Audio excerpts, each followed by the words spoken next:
Oh, thank you. Thank you. So just to start over again, because I forgot to hit record. We're here for part 2 of the 2-part series of the school library staff onboarding and refresher. So Jessica's presentation last week was quite different based on the subject matter about versus what I'm going to be talking about today, which is primarily I'll be talking about acquisitions as a whole. So the stuff that you are going to have on your shelves in your collection, ready for your students. And it's basically going to be all the steps of how do I find what to get?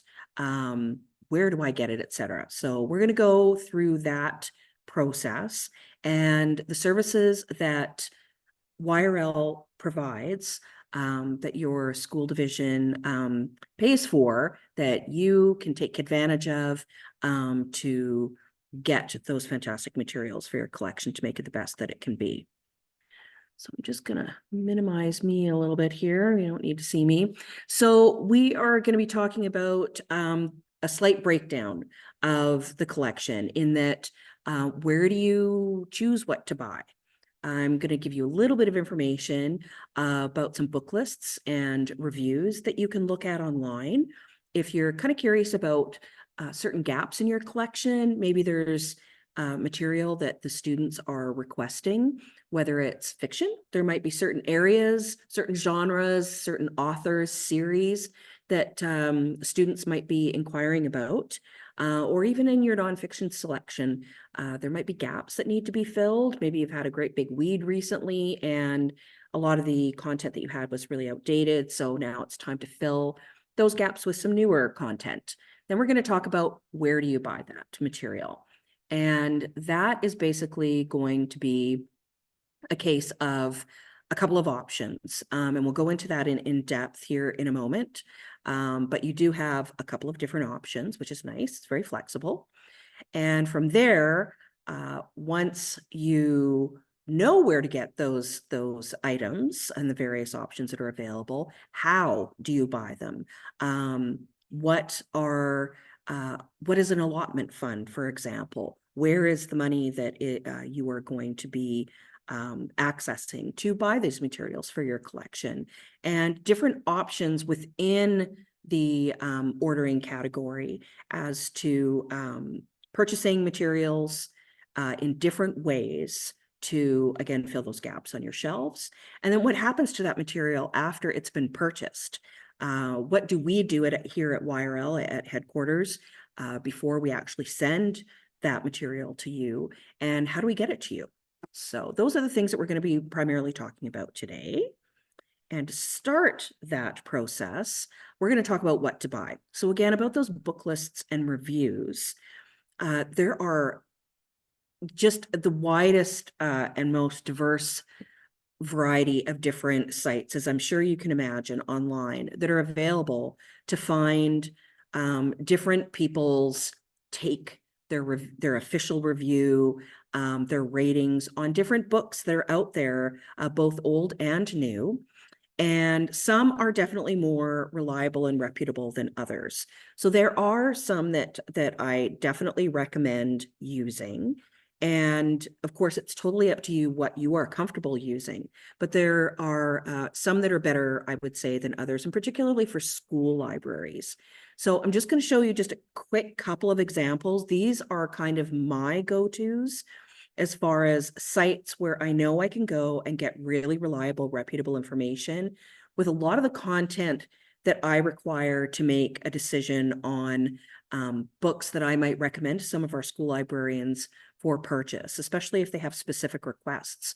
I can go into these different sites and find their breakdown on demographics, so both reading levels, age levels, grade levels, thematic book lists, different reviews on different titles, you name it. It's quite expansive on a lot of these sites.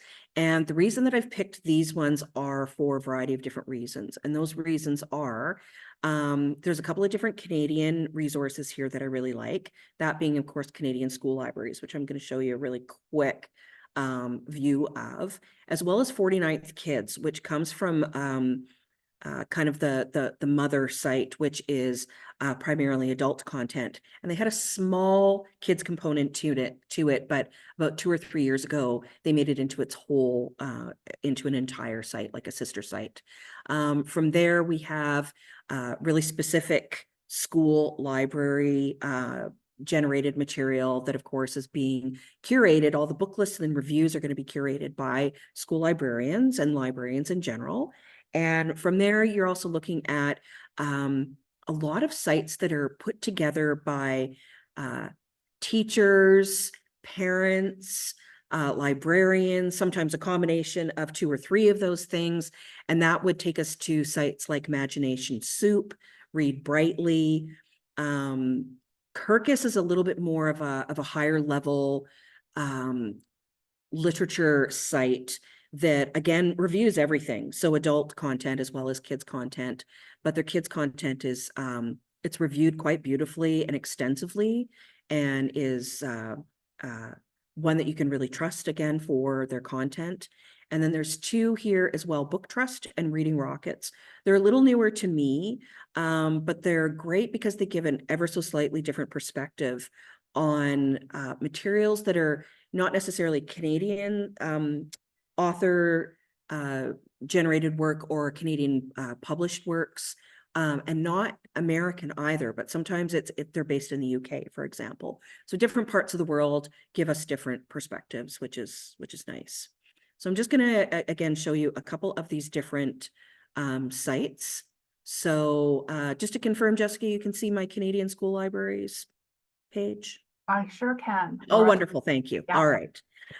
So this one is exceptional. And the reason why is because it just has such a tremendous amount of reliable, vetted, reputable information here. So I'm not going to go through it at length. I highly encourage you to check Canadian School Libraries site out. I can send any of these links out to you after the fact, and with the link to the recording of this session as well, just so you can check them out when you have time. And I'm just going to go through it really, really quickly, but they also have a collection diversity toolkit that's available. So if you're trying to add some diversity into your collection, which is just so important, so that everyone feels, every student in that school feels represented on whatever it might be, whether it's a disability, whether it's ethnicity, culture, you name it, their sexual orientation, gender, identification. So there's just so many different ways to diversify your collection, and this particular site has a great toolkit to follow. But they also have a variety of different sources for book lists. And as you can see here, everything from Canadian Review of Materials, CanLit for Little Canadians is a fantastic program. Even CBC is one of their recommended sites. And it just, as you can see, it's organized alphabetically. So, and they have 49th Kids incorporated into this list as well, which is one of my separate sites that I recommend. From here, I'm just going to go to another one. This is that Reading Rockets I was talking about. And this is part of their Books and Authors tab. And they have a themed book list section, which is really fun. And it's very frequently updated as far as you can see there's one here, new month, new friends, new school year. So very timely, and that kids have just returned to school. And it just goes on and on and on. They're very distinctively themed. And if there was anything that again, maybe the kids are either interested in, something is maybe connected to a unit they're learning in school, or there's just been requests made of books that the kids would like to see in the collection. You might be able to find a theme here to find some titles that you want to purchase for the collection. Another one that is fantastic is called Brightly, or Read Brightly. And they have it broken down by different age groups and grades. So you can check out, I've already chosen the teen section for some of our school librarians in our junior and senior high schools. And here again, you can see themed book lists that they have compiled and curated. So there might be one here, for example, must read YA books to obsess over fall 2024. So if there was some new titles that you wanted to add, but you weren't really sure what to add, and especially for those with smaller budgets, and you have to be quite discerning as to what you're going to choose for your collection, any of these sites and any of these lists are a fantastic point to check out, because they're going to have great recommendations that you can rely upon. That 49th Kids I was talking about, which is 100% Canadian content, has a great option for finding book lists just in their top tab here.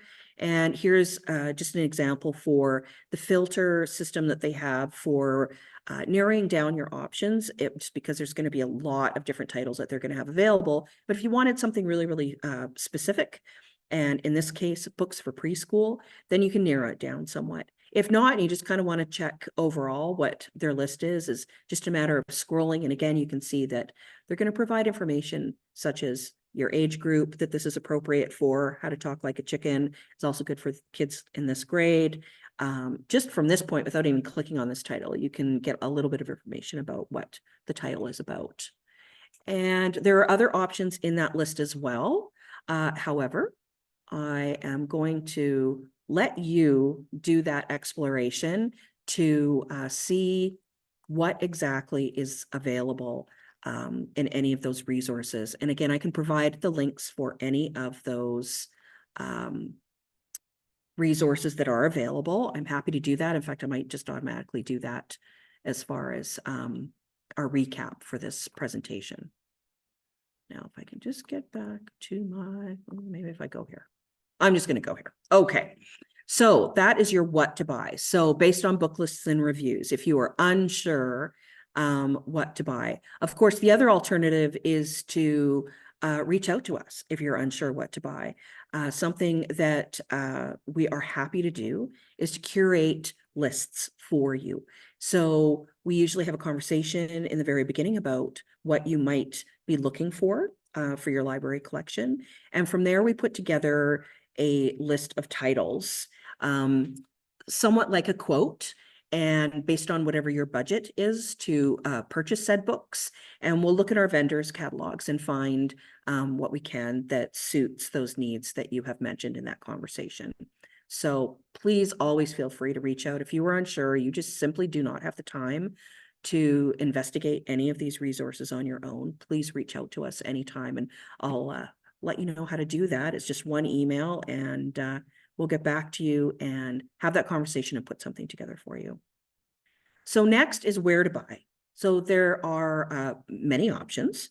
First and foremost is something that we call CCD, and we refer to that a lot. It stands for Coordinated Collection Development, or we call it our CCD tool. It's basically a site that we had developed specifically for our member libraries to use to shop, to buy, and place orders. So what we do is we curate selection lists that are sometimes themed. So it might be based on perfect timing for this particular presentation is in very short order, in 5 days, is the Day of Truth and Reconciliation on September 30th. So if you were looking for some books for your collection that are on that theme, for example, in celebration and honor of that day, then we might have a themed list on CCD for that particular day. So you could basically go through the selection list, which is very much like it's set up. The interface is very similar to if you were shopping on Amazon or Chapters. And you're basically just selecting items and dropping them in your cart. And when you are finished with that cart and you've added whatever you want from any of the selection lists that are available, then you simply submit it, and it makes its way to our acquisitions people. And there's one of two staff that will submit that order to the vendor on your behalf.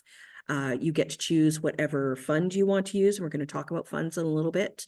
And it's super simple. It's a really nice site to use. It gives you all of the information that you would need, just again, if you were using a regular retailer site. So again, it might give you a little bit of a summary. I can't guarantee that it's always going to provide a summary, but it'll give you the title, the author. You can see what the book cover looks like. There might be some information about a review or a quote from a reviewer, etc. There might even be additional information, but not always, as far as age groups and grade levels and that kind of thing. So that would always be our first recommendation to place any orders, to do any purchasing, would be to explore the CCD tool. And if you don't already have an account set up for CCD, please reach out to us. And I'm going to give you that email address now. In fact, I'll put it in our chat, just so you know where you can find us at any given time for anything. That is the email address that you can always reach us at. There's a number of us that monitor that email address, and at any given time, if you have any questions, please reach out to that address, including information about CCD and login and account information, and we'll get you set up right away if you don't have an account already set up. May I interject, Laura? Sorry. Oh, that's May okay. I interject? I just wanted to say, for those participants who are watching the recording of this, the email that Laura put in is askyRL@yrl.ab.ca, which I know will be on a slide later into, but recorded videos won't see the chat. So I just wanted to make sure I caught that. Indeed, thank you. No worries. Okay, so the next one that we have is ULS. We talk about ULS a lot, and the reason why is they are our biggest library book vendor. And the vast majority of what we end up ordering for any of our libraries, both public and school libraries, is going to be from United Library Service. They're a Canadian vendor. They're based in Calgary. Some of our school libraries like to go directly to the ULS site to actually create a cart in ULS and go through their catalog directly, add items to their cart. But what we ask is that you don't actually submit the cart directly from the ULS site. You actually fill your cart, and then you would actually email us and let us know that you have a cart in ULS ready, and we take it from there. Basically, we just log into your account so we can access the cart and submit the order for you on your behalf. And the reason why we do that is we want to make sure that we're securing the best possible discounts for you, because we are a consortium, and we would get guaranteed better discounts than any independent library would. And there's also some perks that come along with purchasing from one of our vendors. And some of that can be something as simple as adding a Mylar cover to a book jacket on a hardcover book. They do that for us at ULS, so that when it arrives here at headquarters at YRL, that's already done, and all we have to do is secure it to the book while we're doing the processing, which we'll talk about that as well. We do have two other vendors that we use. I don't necessarily recommend them to our libraries all the time to use on their own to fill a cart, because they're a little bit more complex to use. I could go so far sometimes as to say onerous, but nonetheless, they are audiovisual vendors. So CVS Midwest Tape is kind of our primary vendor for Blu-rays, DVDs, playaway titles. We can get a tremendous amount of audiobooks from ULS, of course, but we can also get them from Midwest Tape. They're a little more expensive, but they come with that hard case that can take the abuse of items being checked in and checked out on a regular basis. And then lastly is Library Bound, and they are our video game vendor. So if there was ever a desire to purchase any of those audiovisual materials or any video games, again, please let us know and email us to let us know what the titles are. If it was a video game, what the platform is it, an Xbox 360? Is it a PS5? Is it a Nintendo Switch? And we'll see if we can source that item in the Library Bound catalog, and then we place the order on your behalf. So there's lots of different options there. The only one that you would use to not only start the process of putting an order together, but actually completing the process on your own of actually clicking that submit order button is CCD. The other ones would either be a case of going, like with ULS, either logging into your own account and putting items into the cart, but then again, not submitting it from the site and letting us know. The other two would just be giving us requests or recommendations of things that you would like to purchase, and then we will check those vendor sites to see if they are available. So now we're going to move on to the next step, is how to buy. So each school is provided with a certain amount of money at the beginning of every calendar year, and it's based on your annual school population. So if you have a really tiny school population, it's not going to be a really big allotment, sadly. So they vary quite extensively based on the size of your school. But basically, that money is available to you to purchase materials for your collection. So if you were to let us know, for example, that you had put some items in a cart at ULS and you wanted us to process that order for you, you would also let us know if that was the fund or the account, whichever term you wanted to use, is one and the same, that you wanted to use your allotment for that particular order. The other options is additional allotment. So it's very similar, but it's a matter of you sending in money to us, and we, again, put it in an account. So it's treated like allotment. We don't put it into your actual allotment account. It's kind of separate, but we treat it somewhat the same. So we already have that money here. You would let us know that you wanted that additional allotment, and that's the fund that we would use. Alternatively is Bill Direct. And this is where, let's say you've already run out of money for the year, but you had some money from either school division that was set aside for purchasing collection materials or whatever for your library. They've given you that choice to use it for whatever. Or maybe you've done some fundraising, and or a parents group has, and you can spend that on materials for the collection. What Bill Direct is you can still place an order with us and let us know that you want to use Bill Direct as your fund. And what we do is when those materials come in and we've processed them and we're shipping them back to you, they will arrive at your school with an invoice attached. And then you can pay that invoice once the materials are with you.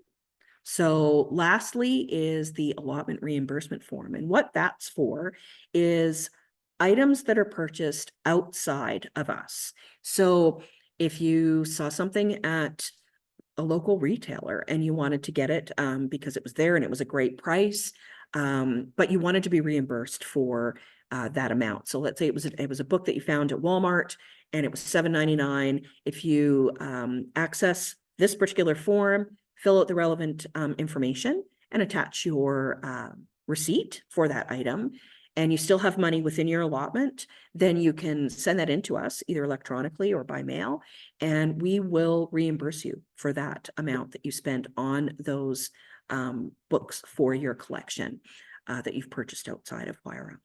So that can be found on, it was something that we talked about in last week's session. Part 1 is our brand new, the school library resource repository website. And there is a tab at the top that is called collections and ordering, I believe, and you can find that form at the very bottom of the page. And it's just a matter of clicking on it, downloading, and then printing it out and going from there. Just that simple. So those are your different options of what we refer to as funds. Allotment, additional allotment, Bill Direct, and getting reimbursed for outside purchases. Next, we're going to talk about standing orders. And this is something that it's so incredibly handy, particularly for those school librarians that just are not really allotted a lot of time to spend on building the collection and going through reviews and book lists and so on and so forth. There's always going to be kids in any grade that are just enamored with a variety of different series. And what the standing orders program offers is the opportunity to participate in that you would select however many series that, and it could be as much as one. Maybe there's just one series that you know that the kids absolutely adore, that you can't keep those copies in for any length of time. and you don't want to have to try to keep track of when the next volume of that series is going to come out. So what standing orders is you would receive basically a list of all of those series that you would have available to you, and you would select whichever ones that you wanted to receive. And you would choose your fund. So again, if you wanted to use allotment, then you can use your allotment to make those purchases. And what happens is our vendor, again, which is ULS, as the next volume for, we're just going to use an example, I'm going to say Geronimo Stilton graphic novel.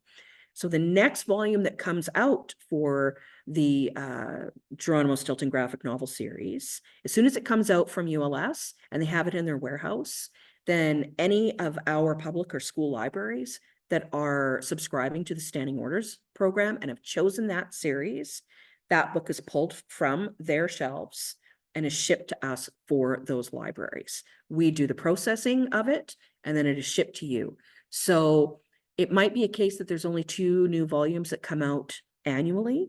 So in that case, they will arrive to you shortly thereafter when they're available at our vendors. So this can range for quite a wide variety of different books. So it could be picture book series. There's some really cute examples of, there's the seed series of like the bad seed, the good seed, etc. Graphic novels, of course, 9 times out of 10 are series.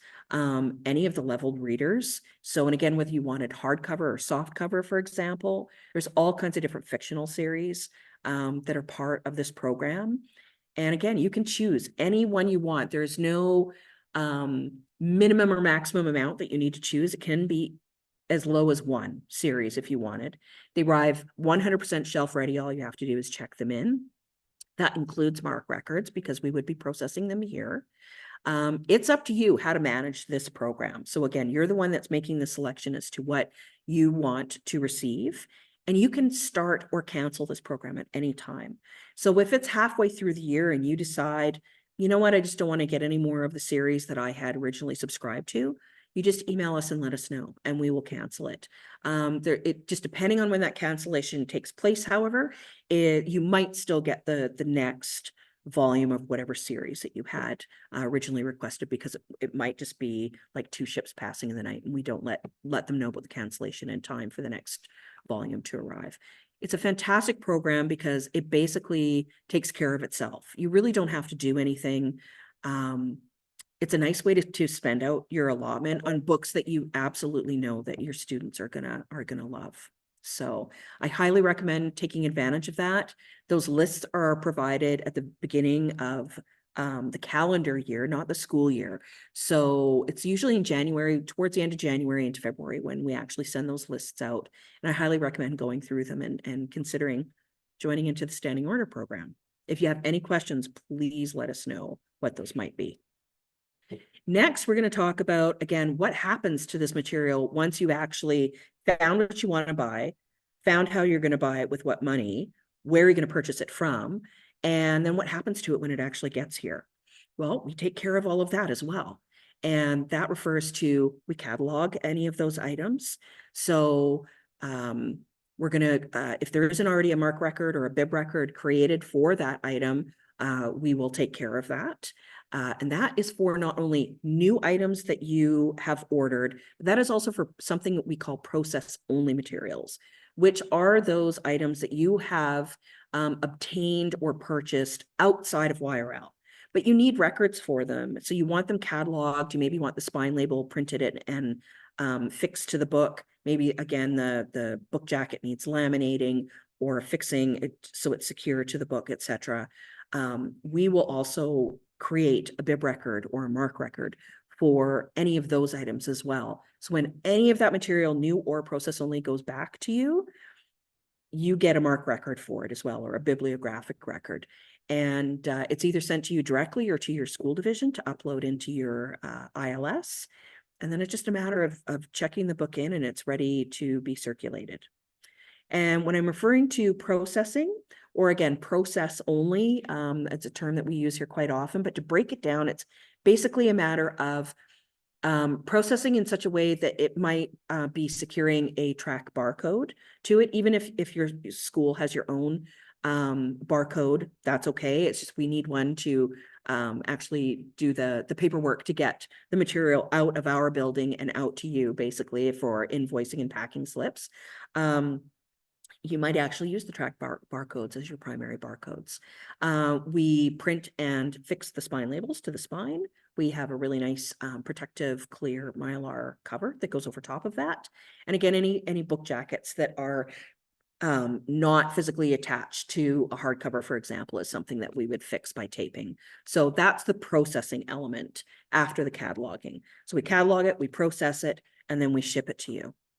And that's so again, process only material. So just to talk about it just a little bit more in a detailed way. So anything that you not only purchase outside of YRL, but maybe it's donation. A parent or somebody, a staff member has donated some books that you want to make part of your collection, but you don't have records for those titles in your integrated library system. So in your library catalog. Then what you can do is you can send them in to us. And again, we'll do all that processing. So the spine label, the cataloging, securing book jackets, etc. So how this happens is we pick up the materials. So it's basically a matter of contacting us. And again, it's using that ask YRL at yrl.ab.ca email address, or you're welcome to call us and let us know that you have materials that you need picked up. And what we will do is arrange that pickup. With our school libraries, we typically do once a month pickup and deliveries. So it usually coincides with what area of the province you're in. So if you're really close to Wetaskiwin, for example, then your delivery day is probably going to be a day that we ordinarily go to Wetaskiwin Public Library, which is, I think, a Monday, but don't hold me to that. In that case, we would come pick up those materials, bring them back here to HQ, and then we would do that cataloging and processing process and get them all shelf ready for you. And then we would contact you to arrange a delivery date. So we would return those materials to you, again, along with the MARC or the bibliographic records for the books that were in the batch. And it's just a matter of either doing a van run if there's a lot of items. If there aren't a lot of items, it's usually, let's say, 6 or less. Again, that kind of depends on the format of the book. Is it one of those leveled readers where they're tiny little skinny books? There might be 20 books that we can do in a mail parcel, but sometimes we will mail them to you. In either case, you will receive either the MARC or bibliographic records directly, or we send them to your school division to import into your ILS. So if you ever have any materials that you just either don't have the time to deal with, or you just aren't sure how to deal with as far as the cataloging aspect goes, how do you get these items into your catalog? Please let us know, and we are happy to come pick them up and process them and get them back to you as quick as we can. And from there, we're going to do just a tiny bit of library speak here. Now, something that I've referred to already a number of times is bibliographic record. So it's basically a record describing that item, that book. So it's talking about the title and the author, the number of pages. Does it have illustrations, maybe a summary, and then some subject headings that it's about hockey stories or oh, goodness gracious, horses, juvenile fiction, etc. So it's basically describing the item that is in your hand. So that, in this particular example, is going to be Green Eggs and Ham by Dr. Seuss. So we know that it's by Dr. Seuss. It's called Green Eggs and Ham. It's going to list how many pages are in the book, that it has color illustrations, when it was published, who the publisher was, etc. All of that detailed information that specifically pertains to that title. Now, item records are the record that is specifically attached to your copy in the system that connects to that book record or the bibliographic record, or again, another record for it is MARC record. So in this example, Pat Hardy School might have a copy of Green Eggs and Ham. Queen Elizabeth School has a copy, and Busby School has a copy. So each of those schools will have their own item record that is attached to the bibliographic record.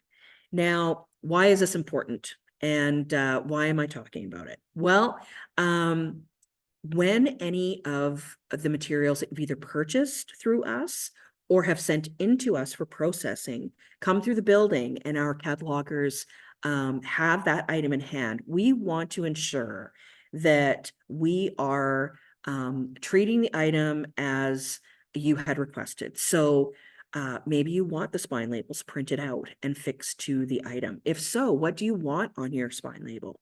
Because all of our libraries are autonomous and they're all different in what they have on their spine labels. So to just give you an example, for graphic novels, it's always a great example.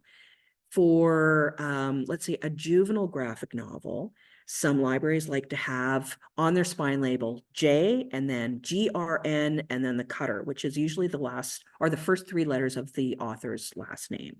So it might be J and then GRN, and then let's say for Seuss, it'd be SEU. Some don't want the J, they just want GRN. Some want GN. There's all kinds of different prefixes that you could use to identify on the spine label that that item, from just strictly looking at the spine, is a graphic novel. Every library is different. They have different preferences, and we are happy to accommodate whatever your preference is, but we want to make sure that we're being accurate in referencing that information. So what we have in our system are templates. So they're basically templates for each one of our schools and our public libraries. And we have all of their different categories that are in their library. So there might be picture books, graphic novels, easy readers, etc. And for each of those categories, we like to have a template in our system that our catalogers can refer to at any time. So if they had Pat Hardy's current order, and let's say there was 20 books in the order and they were all a little bit different, so there was picture books and leveled readers and easy readers and nonfiction and so on, our catalogers want to know exactly what you want on your spine label and what that category should be. So it allows us to be as accurate as possible. And so what we're doing this year is, and we do this every few years, is we're going to be going through and updating with all of our school libraries at some point to make sure that we have the most current and accurate information for your library in our item templates. So because there's also been, there's staff turnover, that's just the reality of it. There might be some item templates that we have in our system that, a new school librarian just doesn't feel as necessary. Or maybe there's categories that are missing that you want to break down a particular part of your collection into even slightly smaller categories, for example, and you might want your spine labels to reflect that. Is this anything you need to worry about right now? No. I'm basically, as I reach out to each of you this fall, as I do every fall, with a phone call, I'm going to be just starting that conversation. And at some point, we'll have a slightly more in-depth conversation. There might be some form that I get you to fill out, or I'll just take the information down just to make sure that, again, we have the most current and updated item templates for your school library. So that's what that is in a nutshell. And if you have any questions about that, please do not hesitate to ask me at any time, or any of us. And lastly, you got this, we've got the stuff. Now, how do we get it to you? And I have just lightly touched on that subject, but basically there's a couple of different methods. So again, we have van runs. We do daily and weekly van runs, but with schools, again, we mostly just do them once a month for each school. So coinciding with the public libraries in your area, if it's a large batch of materials, that will usually be delivered to you via van run. So you'll see one of our drivers and they will drop those items off to you, as well as pickup. So again, if it was process only, for example, that you wanted picked up, that's what we would schedule, would be a van run, and you'd see one of our drivers and they would come pick up those boxes from you.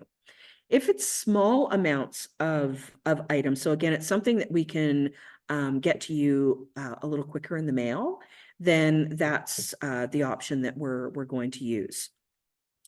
For process only items, there's always going to be a return postage that's included in that material. So if it was anything that you had to get back to us for whatever reason, we'll usually provide that postage for you. It's usually contained in the envelope.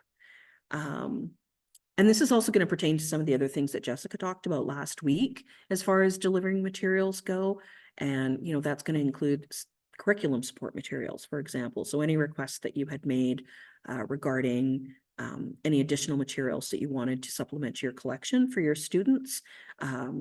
If it was something we were already making a run out to you with a batch of process only or new material, we could always toss in some of those curriculum support materials if they were here at the same time, but if not, we would mail them to you. So a couple of different options there. But if you ever need anything picked up, again, just use this email address right here that's on the slide. Just ask yrl@yrl.ab.ca and we'll get back to you right away. And from here, we're at the end of my presentation. So I'm curious if there are any questions at this point. And I'm going to stop sharing my screen. And here we are. And I'm just going to go to chat here. Oh, thank you, Jessica. You've been adding all kinds of stuff. That's wonderful. Yeah, I've been popping in some of the links. Thank you. You've been talking. Thank you.